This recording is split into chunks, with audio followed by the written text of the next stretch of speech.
Hey everybody, this is Lisa Harper, and you're listening to the Not Ready Yet Curating Conversations for the Aging Journey podcast.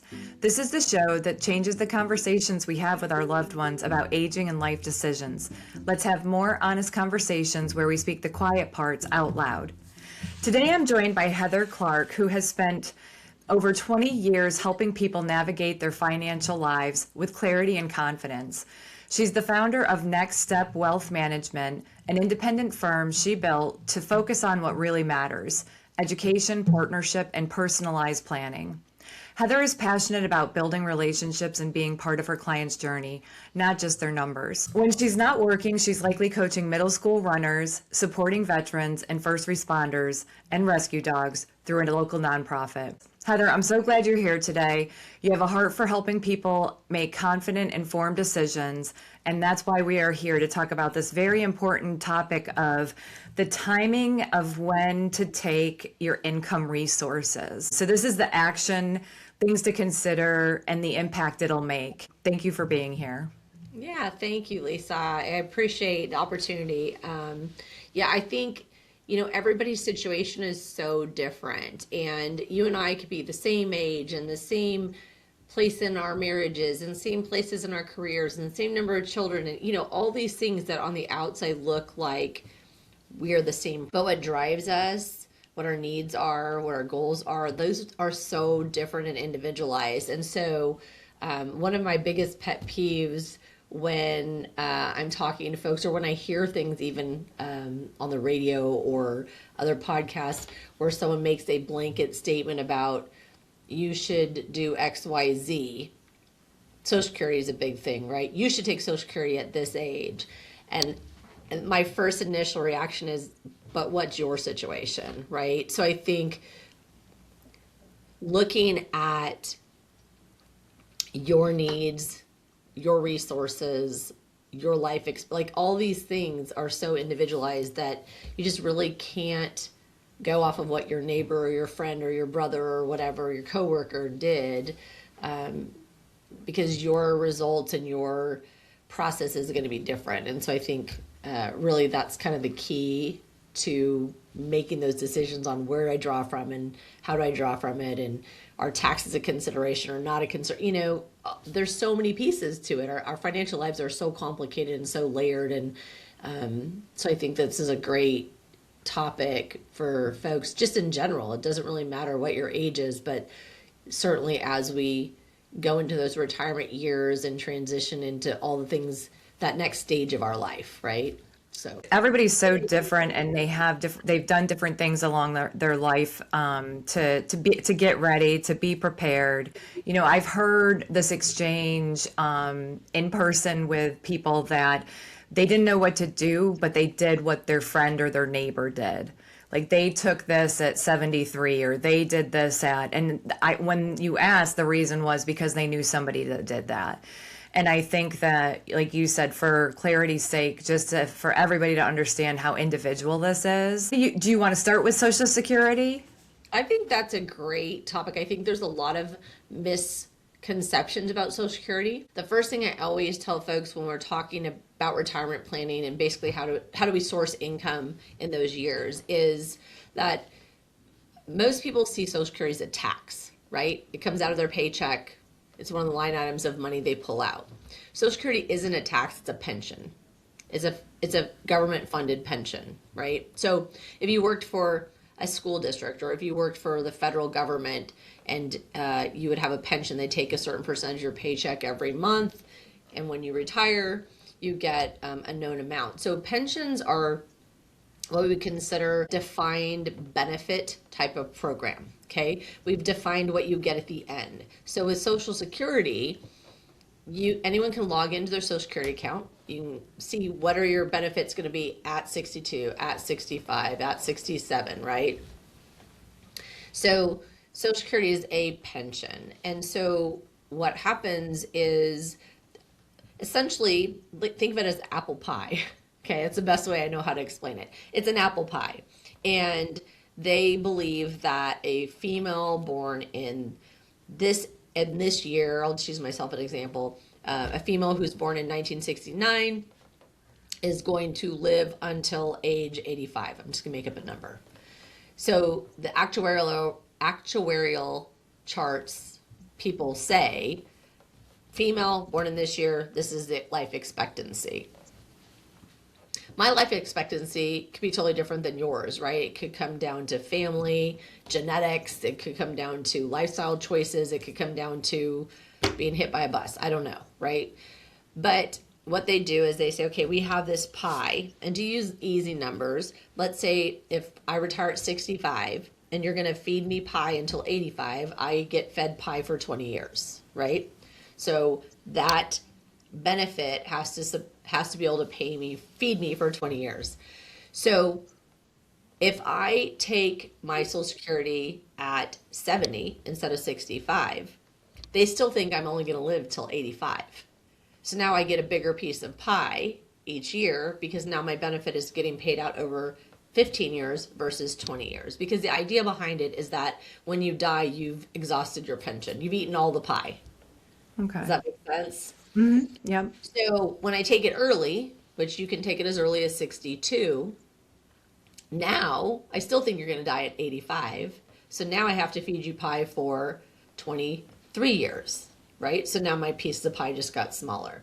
So I think the first key thing with Social Security is just understanding that it's not a tax. You're deferring income until later. And you're deferring income based on a defined benefit that you're going to get at whatever age. For everyone, your full retirement age, they call it FRA, is different. Again, it's based on your age and your year of birth and things like that. For someone in the late 60s, born in late 60s, my full retirement age is 67. There's usually some months, 67 and 3 months, whatever that is, right? If you take Social Security early, so if you take it prior to your full retirement age, for most people these days it's 67, but if you already have somebody who's taken Social Security, this is irrelevant, right? So if I take it prior to my full retirement age, then there are limitations on how much other income I can earn. So sometimes you'll hear people say, oh, you got to take it at 62 because that way you get your money, right? If I take it at 62 and I'm still working, then Social Security is going to, for every $2 over the max I can earn for that year, which I think for 26 went up to 20,000. Don't quote me on that. It was 18,000. So you can earn a certain amount. But once you earn more than that, Social Security pulls back $1 for every $2 over that you earned. So you could end up having to pay your entire benefit back because you've made too much money that year. So people see it as a tax, like I got taxed on it. No, they put it back in the pie so they can feed you later. So it's just very, it's confusing, right? It's confusing for people. So let's say I take it early. Now they got to feed me longer. I'm limited to how much other money I can make before I have to start putting apple slices back into the pie. So if I wait till 67 and I'm at full retirement age, I can make $200,000 a year, $75,000. Like there's no limit on how much I can make. I still get my full Social Security. In some states, Social Security, and it's dependent on each state, Social Security may be taxed as income and may not. I'm in California. One of the few things California doesn't tax is Social Security income. So on the California state side, it's not taxed. But on the federal side, I could be taxed on it because the federal government's going to tax me based on my other income sources. So it's like you, again, can only make so much in other income before your Social Security starts being taxed. Up to 80% of it can be taxed. So there's a lot of decisions. You can see just talking about Social Security, how many decisions there are in timing of when to take it and what the impact is that, to you financially, both from a tax liability standpoint, which then also impacts your income stream, right? So here's the other side of it. I mean, I have longevity in my family. My maternal side of the family, people live into their late 90s, early 100s. My paternal side, my dad's father died at 95. So like I have longevity in my genes to start with. Does that mean I'm going to live that long? No. But chances are, I probably have longevity on my side. So the other side of it is if I wait and take my Social Security at 70, for example, which is the latest currently that you can push it off to, but I think I'm going to live till 95, which is what we calculate for most people nowadays between, lifestyle changes and just medicine in general, and people are living longer and all that sort of thing. If I'm going to live till 95, but they think I'm only going to live till 85, the reason my wedge got bigger is because they think I'm going to be gone at 85, but now they're paying me 10 more years, right? I have a client passed away last year. He retired. He was in his mid 90s, retired back when he was whatever, 52, 55, whatever age that was, when normal retirement age was back then. They didn't expect him to live until his 90s, right? We have a huge aging population right now. I don't know what the current percentage is. Last time I looked, which was like in 2020, 2021, over 15% of the population in the United States is age 70 or over, which means 15% of the population is drawing Social Security, right? Social Security was not designed to pay people for 25 years or 40 years, right? So I think, you have, there's a lot of factors to look at before you make a decision on when you're going to take your Social Security. The other thing I think that's super important, I don't know that people realize this, is if I'm the primary earner, and so you have the earner's record, right? I'm the one working, I have a record. Let's say my husband was always a stay-at-home dad, never worked a day in his life. He can draw off of Social Security off of my record as a spouse, right? So I put money in for all these years, and then I start drawing it out, and not just I'm drawing it out, my husband is also drawing on my record. So 1.5 people are drawing off of one person's record. If I take my Social Security early and I predecease my husband, he's stuck with that lower number. But if I take it later, right? So when I choose to take my benefit can impact my spouse at some point, right? Because if my husband never worked, let's say my benefit is $4,000 a month, spousal benefit is 50% of the wage earners. So my husband would get $2,000 a month if I took it at full retirement age. If I predecease him, he gets bumped up to my full $4,000. But if I took it at 62, and now I'm only getting $3,100 a month, which means he's getting $1,600 a month, he's only going to get bumped to 31. He doesn't get bumped to my full. So it can impact a spouse,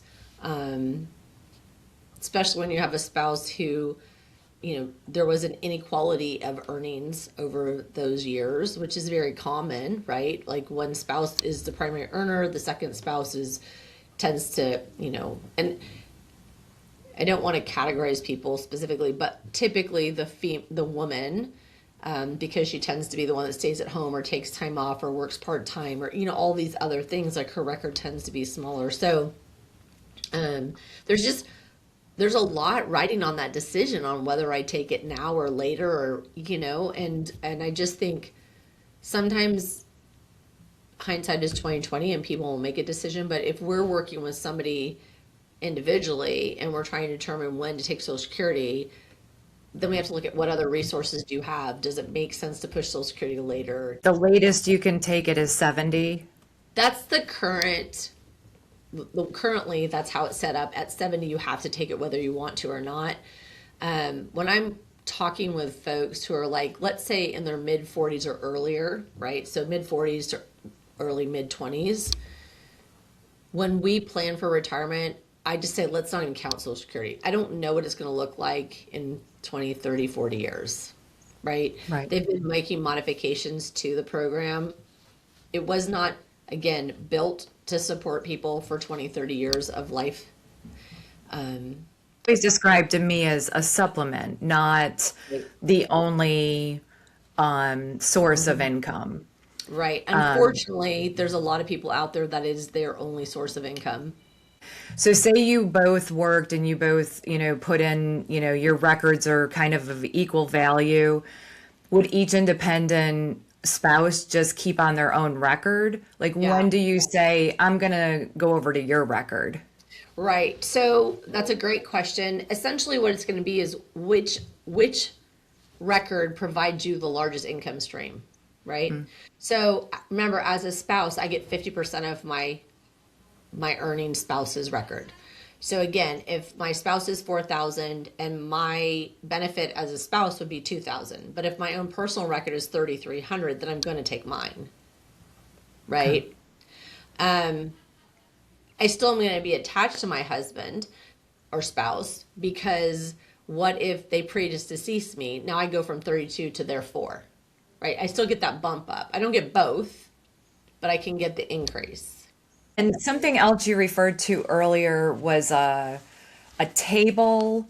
Was it An actuarial, yeah. An actuary is just somebody who determines the life expectancy of something, right? Okay. So there's actuarial tables out there. Somebody with a calculator has figured out, like, if you're born in this year and you're a female or a male, like, your life expectancy is different, right? So you can kind of go on the internet today and say, okay, what's the life expectancy of a female born in 1942? What is the life expectancy of a female born in 1973, right? You can Google that. That's easy. But what I'm saying is, when a defined benefit program, whether it's a pension through your employer or former employer, or is Social Security, again, another pension, Social Security is a pension, anytime you get a defined benefit, we've defined what you get at the end, not what you put into the beginning, that's being done, calculated off of your life expectancy.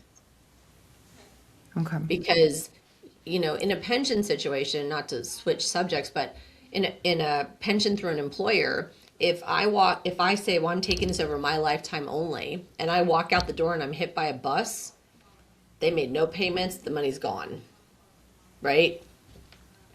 So again, Social Security is a pension, right? Spouse is always going to be connected to that. Caveat, just so you know, a lot of people aren't aware of this. If you've been married to somebody for at least 10 years and you're divorced at least 2 years and not remarried, you can draw off of your ex-spouse's Social Security if that benefit is higher than your own. Okay. If they predecease you, you would get bumped to their full. That's Even how though it you're is. divorced. As long as Wow. you're not remarried. Yeah. Okay. Which, look, hopefully no one's having to deal with that. But there are a lot of people out there who don't realize. I have a client who actually lives next door to my mom. My mom had been we had a person come do a Social Security information program for us. And they were talking about this spousal benefit, and that, if you had been married, and were divorced, that you could draw off the spouse. And so my mom went home, and I ended up talking with her neighbor, and she was able to draw off of that ex-spouse's benefit until such time that it made sense for her to change that. And so she was actually able to pick up income that she didn't know that she was even Had access to. had access to for probably 4 or 5 years, which was great, because she was planning on not taking Social Security till 70 because she didn't think she could afford to take it yet. So it just, there's some caveats to it. You can also see by hearing those why Social Security has some problems, because there's a lot of people pulling off of a record. But To clarify, this life expectancy, and that's what things are being factored off of. But say you live 10 years later, you're still drawing the same amount. It's just nobody planned for it. right, because with any sort of a pension, again, with a defined benefit, once it's turned on, it's for your life. On a pension, you can also, there's other options. There's like a 5-year, there's other adjustments that can be made. But in general, the idea behind a pension is you turn on the faucet and it doesn't get turned off until you're no longer here. Okay. So it's over your lifespan. So whether your lifespan is 6 months after you've turned it on, or if your lifespan is 25 years after you've turned it on, I think what the pension program, so Social Security being one of those, what they're kind of betting on a little bit is that the majority of people will only live to life expectancy or less, and that most of us won't live longer. But with medicine changes, lifestyle changes, focuses on health and nutrition. I don't know what the statistics are on smokers versus, I feel like a lot of that stuff that maybe 30 years ago was much more prevalent. A lot of people in our age group too are learning those things and building it into their daily life now to hopefully, prevent some things if we are going to live till 85, 90, 95. Right. And the super agers, who even knows, right? I have a peer that her mom, I think, is 104 right now.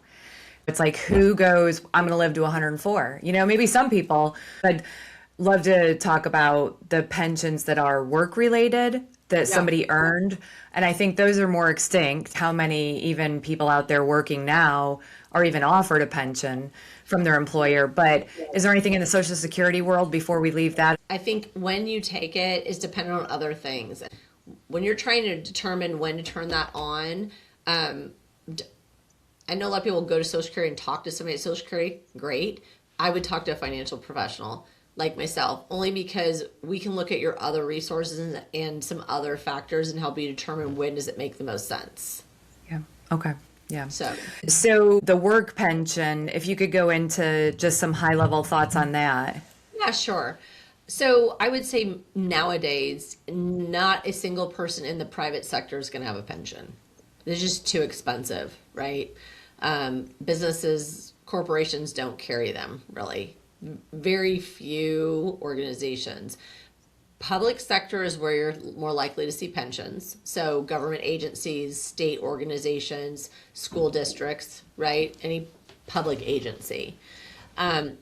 Basically, and they're all a little bit different, right? They're the same and different. Essentially, if you look at a teacher, for example, they're going to withhold 15% of the pay or whatever the district, maybe 12%. It may depend on your age if it's, somewhere. So let's just say 15% as a number of your paycheck every month for the 40 years you work for the school district.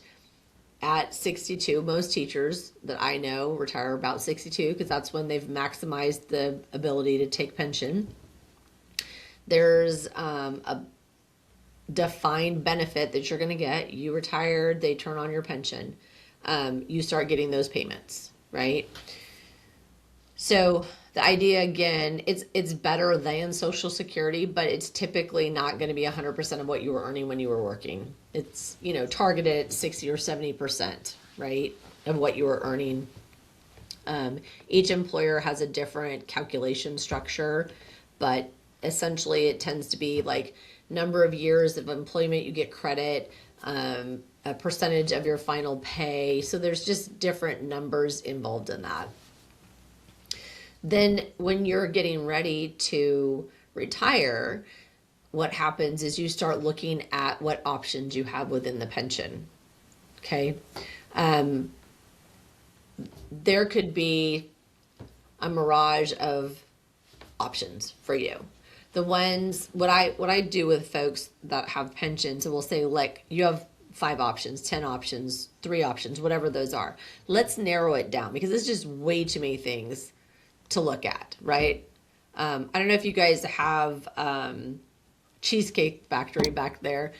Yeah. I hate going to that place because I open the menu and there's so much. I'm like, just pick something.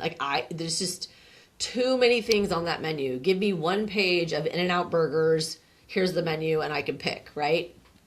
So what I always tell people is let's create an In-N-Out burger menu, right? Let's take these options. Which ones make the most sense for you? If you're single, your life only. Hands down, no reason. Why would you save money for somebody else? Take the most you can.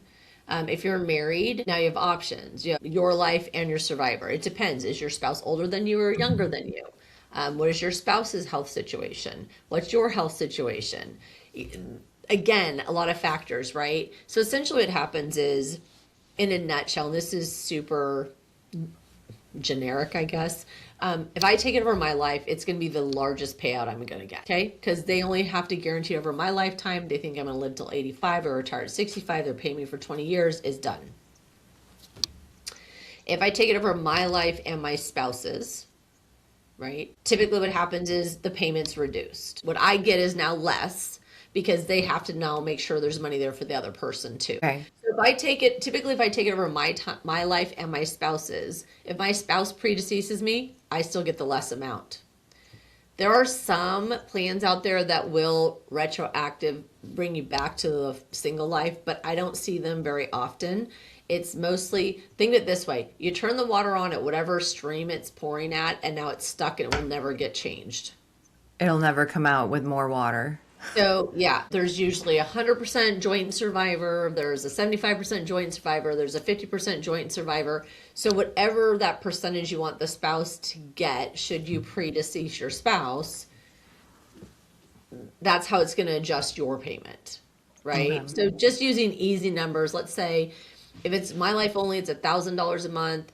If it's 75% to my spouse, now I get $750 and they get $750. If it's 50%, now I get $500 and they get $500, but if they predecease me, I still only get $500. Okay. Right? So there's usually other options like payout over 5 years or, like they try and do some other things, but a lot of times those just don't make sense. Are there any tax repercussions on pensions? So it's taxable income, right? So basically a pension is you've deferred payments from your working days until your retirement days. I put money aside every paycheck so I get it later. No different really than a 401k, 403b, that type of thing. The difference is a pension defines what you're getting at the end. A 401k defines what you're putting into it at the beginning. So we call it a defined contribution versus defined benefit. Okay. So what I put into my 401k or my IRA or my 403b or whatever, that is, I'm putting $500 a month. What that $500 a month becomes in 20 years, 30 years, 40 years, that's dependent on how I have it invested, right? I can't guarantee what I get out. I guarantee what I put in. I don't guarantee what I get out. A pension guarantees what I get out, right? So, yeah. So they're both the same thing. They're a deferment of today's dollars, earned dollars for the future. So they're all taxable in the future. There's idiosyncrasies for everything nowadays. Yeah. Now you have Roth 401k options, which there's other things going on this year.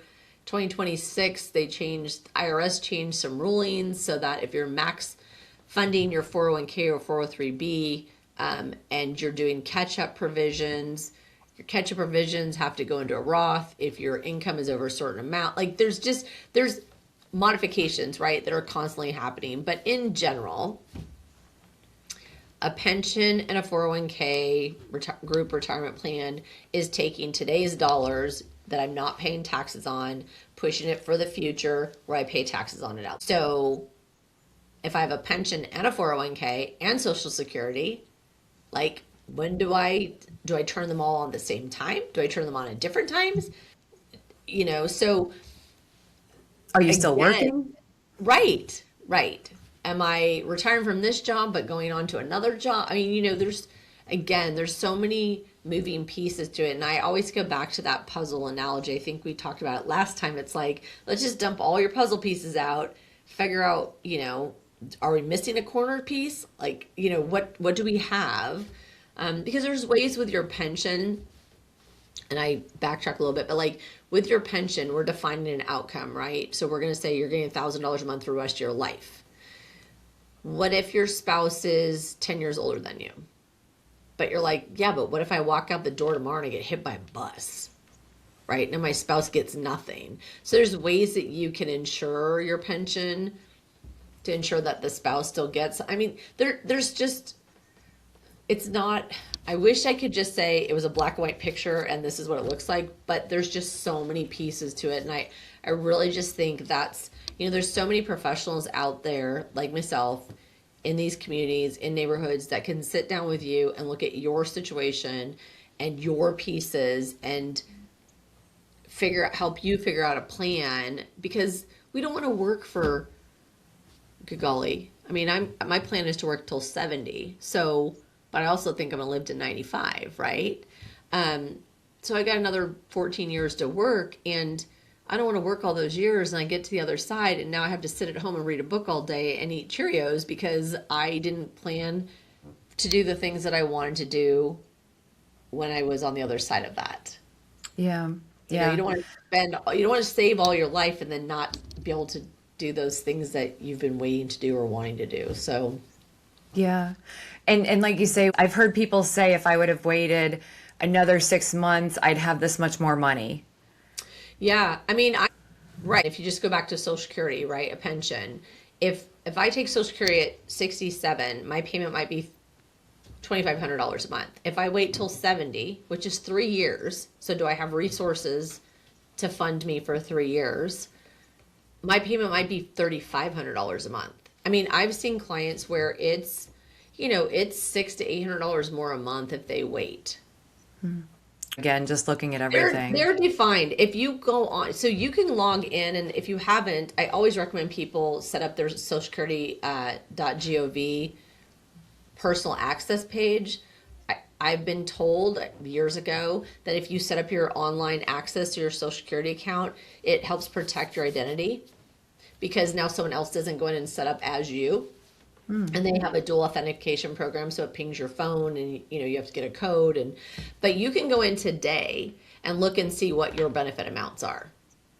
Okay. And it will tell you at 62, at full retirement age, FRA is what they refer to it as. So it could be anywhere between, depending on your age, 66 and 68 or whatever, right? It'll say what your full retirement age is. It'll tell you what your payment is, and it'll tell you what your payment is as a deferred payment at age 70. So you can absolutely see that today. The other thing that also happens, and since we're talking about it, I'm just going to throw it out there, but Social Security is based off of your 15 highest periods. So let's say you're in a high paying job for 10 years, you change careers, and so your next 3 years are lower, then your income comes back up. Well, as you have higher earning years, it eliminates the lower earning years. So one thing that I have seen happen is that somebody goes to apply for Social Security and there was a year of their income that wasn't reported. For whatever reason, I had a client, this happened 2 years ago. She applied for Social Security. She was a surgeon. One of her years didn't get reported to Social Security for whatever reason. They claimed her taxes were never filed for that year. This was back in the old ages where we kept everything on paper in a binder in the box in the garage, right? She could not provide that missing tax year, and it impacted her Social Security payment by like $400 a month. Wow. Because that would have been one of her high 15. Right. Yeah. Okay. So I always tell people, set up your Social Security account online, right? It's ssa.gov, super easy. Go in there, set it up, look. It'll show all the years that you've reported income. Mine goes back to 1986, I think, when I was in high school still working, right? So it shows all the years that you've reported. And so you can make sure ahead of time if you're missing something that you can fix that before you get to the point where you need it. Okay. Yeah, that's another reason to go in, secure your ID, and then go back and see what's reported. And then, so for those that don't have a W-2 that are 1099s, what is your best advice for those people? But let's say you earned $100,000 as 1099 income. But then against that income, you defer into your SEP, and you have a car expense, and you have office expense. Like you start nickel and diming down that 100,000 to 40,000, and you report 40,000 income on your IRS is what your modified adjusted gross income is that you submit. That's what's going to be on your Social Security, not the 100,000 that you made. Mm-hmm. Yeah. So for example, when I was saying that you can pull your spouses, and I just use this as an example so people understand. My mom was married 2 times. Both marriages were over 10 years. she was not married at the time that she was eligible for Social Security, she could choose which one of those spouses she drew benefits off of. Wow. One of them was self-employed, one worked for a corporation. Okay. So she chose my dad, who was a corporation worker, right? Because her second husband, who was self-employed, created so many expenses against his income so he didn't have to pay taxes that his Social Security benefit was so Yeah. Well, that's a good point too. When you're thinking about looking at things, the surviving spouse, if you're thinking, oh, well, so and so was 1099, but they made a lot of money, in your mind, but then it's what's reported and what's actually documented, all these different pieces that we have of our lives, and even those that we've been married to and have been part of our lives. It's very fascinating. Is there anything on retirement savings that you want to touch upon? I feel like a lot of people have some form of IRA and any kind of best practices there with timing and age of opting in. Yeah. So, I mean, honestly, the earlier somebody can start saving into those programs, right? If I'm 20 and I'm put $50 in a month, it's going to get me a lot further than somebody who's 50 putting in $1,000 a month, right? Because I'm Right. compounding, I have time on my side. So anytime someone can start early, better. Whether you do pre-tax savings or post-tax savings, so traditional IRA, 401k, whatever, versus a Roth version, right? Those are dependent on your income in each year. Typically, I recommend when people are younger, right, in your 20s and you're early in your career and you're not making a lot, especially with standard deductions being so high. If your taxable income is under a certain amount for the year, then Roth contributions make more sense because those are going to grow. And when you take them out in the future, they don't increase your tax liabilities. So sometimes whether we do Roth contributions versus traditional contributions is really dependent on where we are in our life cycle, our working life cycle. When you get to the other side, right, like you've saved all these years and now you're in retirement, again, what you have saved over there could help you potentially defer your Social Security till later. Look, I'm going to take from my IRA for these 3 years between retirement and age 70. And then at 70, I'm going to turn on Social Security and reduce what I'm taking from here. So there's timing aspects to each of those also. As people start to look, and like you say, if you're trying to wait till 70 to pull on Social Security, then, what else do you have that you can plug in to get you by? Or is there anything about the age 73? So you're thinking, I think where you're headed is required minimum distributions, RMDs. It used to be, so if you have retirement savings, we're Social Security pensions to the side, right? Now we're talking about defined contribution plans, money I've put in each year, into my 401k plan or into my IRA or Roth or whatever. IRA money, so whether it's 401k, 403b, a TSP, whatever kind of deferral program your employer has, simple IRA, if you're self-employed, a SEP IRA, whatever. The government has said, look, we won't have you pay taxes on these dollars today. We'll let you wait till later to pay us, right? So not only have you not paid taxes on today, but the government is expecting you to pay taxes in the future, right? It's a future line item. It's an income source for them at whatever that year is. So at a minimum, if you take money prior to 59 and a half, you are penalized for that. Again, there's some ways around it.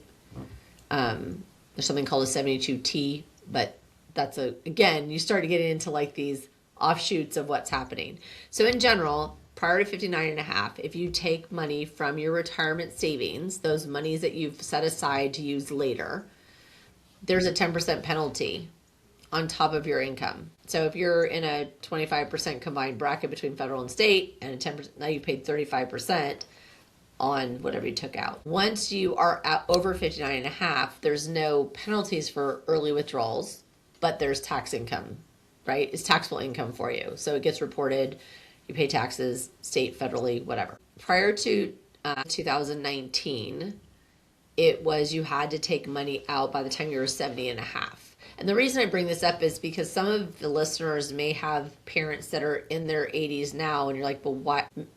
In the early 70s, they're like, but they've been taking it for this many years, right? So it was 70 and a half. In late 2019, they passed the Secure Act.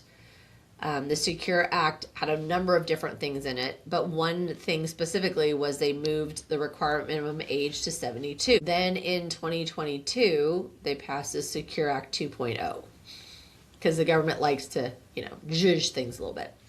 And when that happened, now the required minimum age is dependent on the year you were born. So it's progressive, anywhere from 72, which those people would already be taking it, to 75. So for myself, I do not required to start drawing from that bucket until I'm 75. At 75, I have to take it, whether I want to or not, or I get penalized. And the penalty is 50%. So you pay your taxes plus a 50% penalty for not taking it.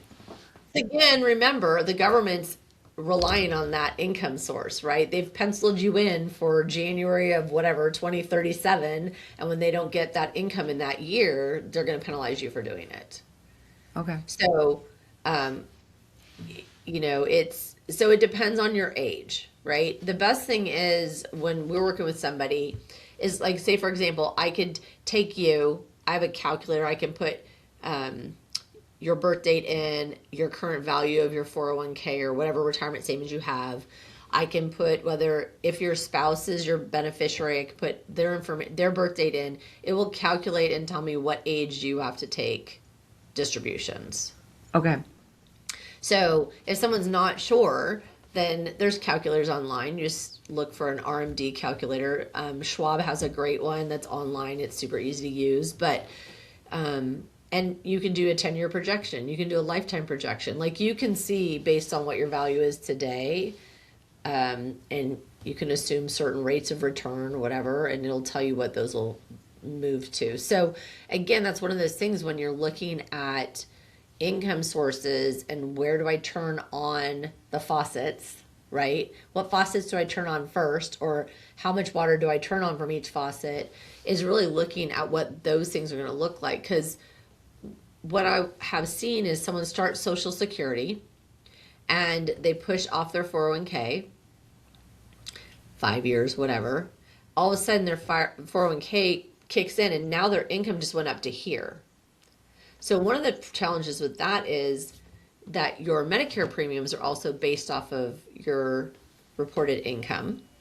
So if you went from $50,000 a year in Social Security to $125,000 a year because you just took RMDs, like you've impacted other things too. So it's all just so interconnected, which is crazy. So Medicare, just so people know, Medicare runs basically 2 years behind as far as adjustments for income. So if you had, I don't know, a really good year 2 years ago, then this year it'll impact because it goes off of the prior tax return. And usually you're starting Medicare premiums for January 1 and the return you have is 2 years prior, right? You don't have the prior years done yet because we don't have until April to do that. So it runs off of a 2-year cycle. So I think it's just things, look, some people have first world problems. Right. A full pension. I also saved into my retirement plans and now I have to take required minimum distributions. Like those are first world problems. But I think that there are some strategies you can do potentially, and it comes down to working with your financial professional, working with your tax advisor together to come up with a plan for how do you minimize tax liabilities. Nobody wants to pay the government more than they have to. Minimize your tax liabilities while also putting yourself in the best position to be able to live that life after retirement, doing the things In the you way want to you do, want to. or Yeah. or in a community that you want to live in, or having the resources to be able to self-insure for for long-term care, or whatever those aging concerns are that you have. Like planning for it sooner than later is better, right? Putting our heads in the sand is not going to help us be prepared for what happens when we get to that time in life. What's going to help us is knowing what that's going to look like in some way, shape, or form. And at least being prepared and knowing what our choices are, as opposed to just kind of like checking boxes and moving along the path. Hopefully, it gets people thinking not only about if they're guiding their parents or being a part of the conversation with their parents and understanding. And then, I feel like we all take this in as looking at ourselves too, right? I always say we got to learn from others because we're not here long enough to make all these mistakes. So we have to learn from others. So how is everybody planning? If we're talking about living longer now, what does that look like in 20, 30 years? Like, what's that projection going to be? So I think it's all really great things to be thinking about. Is there anything that as we wrap up here that you want to make sure we touch upon before we start to close out? Gosh, I just think there's so many ways you could go down this path, right? And I just think, again, I go back to what I said before. If you think it's just going to happen, it's not. And those are the people that are living on Social Security right now, right? Yeah. So, the only person who has control, short of if you have a job with a pension, the only person who has control over what your future looks like financially is you. And the sooner that you can make yourself in retirement a priority, right? Start saving $20 a month when you're 25 years old. Anything is better than nothing, because there's not going to be somebody there to do it for you later. Right. Yeah, start now. Yeah. Well, I think that's all been great. I mean, it is a lot to think about. All right, it is time for our ready or not lightning round. So no overthinking, just your first instinct. Heather, are you game to play ready or not? Sure. Go for it. Okay, great. Thank you. So the first question is front porch or back deck on your home, which is your preferred space? Oh, back deck. Back deck, yeah. The funny thing, I just think this is funny because we just had our front yard re-landscaped and the guy's like, we could put a little patio out here. And I said, I have never in the 23 years I've been in this house sat in my front yard, and I never am going to, because my backyard is where my calm and peace is. So There you go. Yeah, you're adamant about that. You're like, nope. The second question is insider language. So speaking of what we've been talking about today, what's a phrase or a piece of industry jargon that people outside your field wouldn't understand, and what does it mean? Whew. Okay. I think RMD, honestly, because that acronym gets thrown around a lot. We talked about it today. It just means required minimum distributions. And essentially, it means you have to take money, whether you want to or not, right? But I think I know that terminology seems so commonplace to me, but it's not. And I come across people all the time that don't know what it means. So that RMD is really, I think, just understanding, look, this just means like you have to take it whether you want to or not, and taxes are going to be owed. Yeah, yeah. And know that penalty, because that's pretty stiff. Yeah. Yeah. The third question is one thing at the age of 55. If every listener did just one thing at 55 to make life easier at 75 or 85, what would it be? I think sitting down and just having a clear picture of where you are today financially. What things can you do to change what that picture looks at 75, right? 55, you have 20 years. You still have a substantial amount of time to change what that future you's life is going to look like financially, if you know.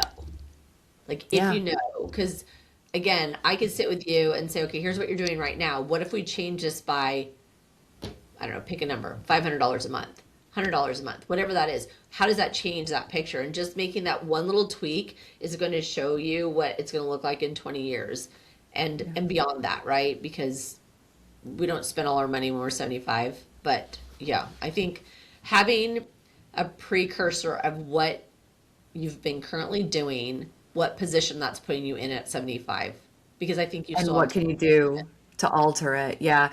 I love the analogy of a plane leaving, say, from LA to Charlotte, and how many little minute adjustments happen on that flight to get that plane landed in Charlotte.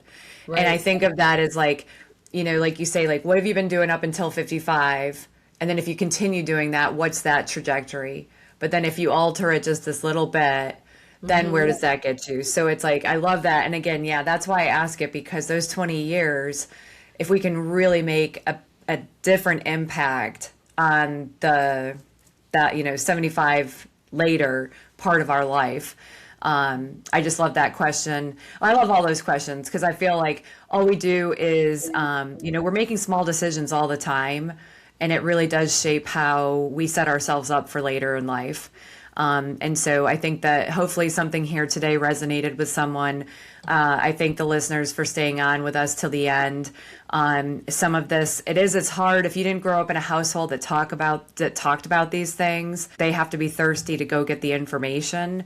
So if that's you, kudos to you for listening through the whole episode. And for those that are just trying to guide and understand what's going on with your parents as you see they're hitting these ages, and when's the time, and when does somebody get involved, right? So meeting with somebody like Heather can really help that clarity and confidence to make those decisions, so that you can start those meaningful conversations and have some good information. So, well, Heather, thank you so much. We don't have these life classes of how do we learn these things? So I'm thankful for podcast opportunities like this. I've learned some things today. You've broken down Social Security in a way that I've never heard it quite stated. So I know that's going to stick with me as well. So I thank you for being here today and sharing your expertise with our listeners. Yeah, absolutely. Thank you for having me, Lisa. Thanks for joining me on Not Ready Yet, Curating Conversations for the Aging Journey. If something in this episode gave you clarity or the courage to start an important conversation, or offered a new way to look at things, I hope you'll share it with someone who might need the same encouragement. Remember, navigating aging isn't something we have to do alone or in crisis. With love, logic, and the right tools, we can face what's next with confidence and connection. Be sure to follow or subscribe so you never miss an episode. And if you're feeling generous, leave a review. It helps others find the show. And just a quick note, the information shared on this podcast is for educational and informational purposes only. It is not intended as a substitute for medical, psychiatric, legal, or other professional advice. Always consult a qualified professional for guidance tailored to your unique situation. This is Lisa Harper, and I'll see you in the next episode. Bye for now.